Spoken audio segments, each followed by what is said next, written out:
at you and they say, wow, I don't know what it is about that girl, but she's awesome and she's special. You know what that's Jesus. That's Jesus. See, I have so much passion inside of me, so much passion. I want nothing more than to write and to speak and to share with you guys who Jesus is, because what he has done in me is something that I cannot put words to. I can't. And I remember one night, not that long ago, my dog had to go to the bathroom. And I was on fire for Jesus. I was on fire. And I was like, yes. And I had so much fire in my soul and so much passion and so much excitement and so much zeal. And I was going down the steps and I put her on her leash and I let her go out to the bathroom. And please tell me why she has to sniff 50 blades of grass before she figures out the best one to go potty on. I'll never understand that. But I just started jumping. I was on fire. I was on my porch and I was jumping up and down because I didn't know how to get it out of me.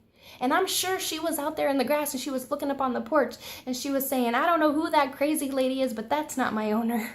You're right. That's Jesus. That's Jesus inside of me. A couple weeks ago, I was driving home from work.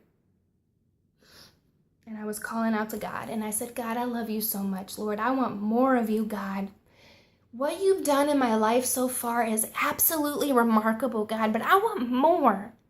What is my next chapter? I love that I'm writing a book. I love that I have a blog going for you. I love that I make these video blogs. I love that I can post about you. I love all of this stuff that you're doing in my life, but I want more. I don't want to look back a year from now and be doing the same thing. God, what is my next chapter? So I had a transcript in my hand because I was delivering a coworker's transcript, and I walk into campus, and I go to the admissions office and I find the guy who's expecting this document and I hand it to him, and we talk a little bit. We have some normal conversation, some brief everyday conversation, and I go to leave. And as I go to leave, I already turned around and I'm walking out the door, and he said, wait, here's my card. If you want to talk about your next chapter, please don't hesitate. I said, what? Talk about what? What? I didn't say much, but I bet you it was written all over my face. I walked up to him, I took his card, and I said, I want you to know, this is no coincidence. That following Monday, I submitted my FAFSA and my admissions application with no trouble.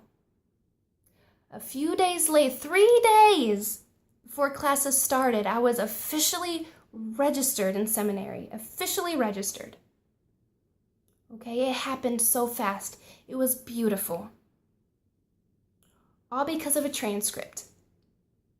And I had to meet with a pastor. I met with a pastor to talk about some scholarship stuff, and I met with Jim, who was head of the admissions, and I met with the pastor, and we talked about some things. And I remember when the meeting was over, I was discouraged. As I was leaving, the pastor looked at Jim and he said, whoa, that girl has some horsepower. Yes, I do. That's Jesus. But I was discouraged because I kept hearing them say things and I took it as, are you saying I'm too young to have this much passion? Are you saying I'm too young to live for the Lord like this? And I kept hearing it too. The week prior, before this meeting, I kept hearing things like that through my spiritual leaders and my wise counsel. And I finally prayed to God and I said, Lord, what does this mean? I said, God, what does this mean? I'm hearing this, but I know this can't be what I'm hearing. Tell me what it means as opposed to what I'm hearing. And I was discouraged and I was kicking stones and I was crying out to God. And that night I had a dream. That night I had a dream. God came to me and he said, you need to quit your full-time job. I'm about to pull you into a very quiet and focused season where you're going to learn about me. You need to quit your full-time job. You need to pick up a part-time job aside from social work. And you need to trust that I'm going to sustain you financially through your part-time job and through student loans. And I woke up and I said, whoa, what does this mean? What does this mean? I said, Lord, was that you? Because if it was you, you need to reveal that to me. That was dream world. This is real world. You need to reveal that to me in ways that I'm going to understand.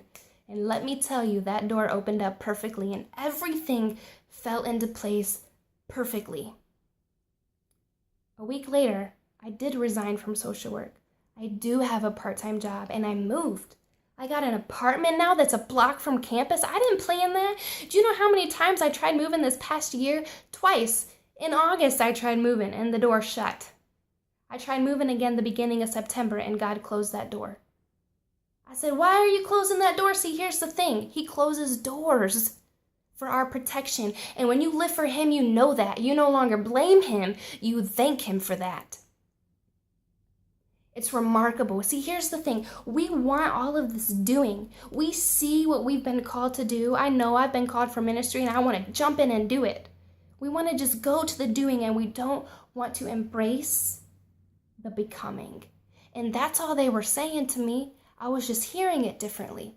That's all they were saying. And somebody who I love, she used this analogy. She said, think of the Olympics and look at all the athletes. Look at the things that they can do. We want to do those things. We admire the skills that they have and the things that they can do and even their bodies that they have. But the discipline, remember the discipline that they have to go through to be able to develop that and to look like that and to carry out those skills and to really succeed at those sports that they are amazing in.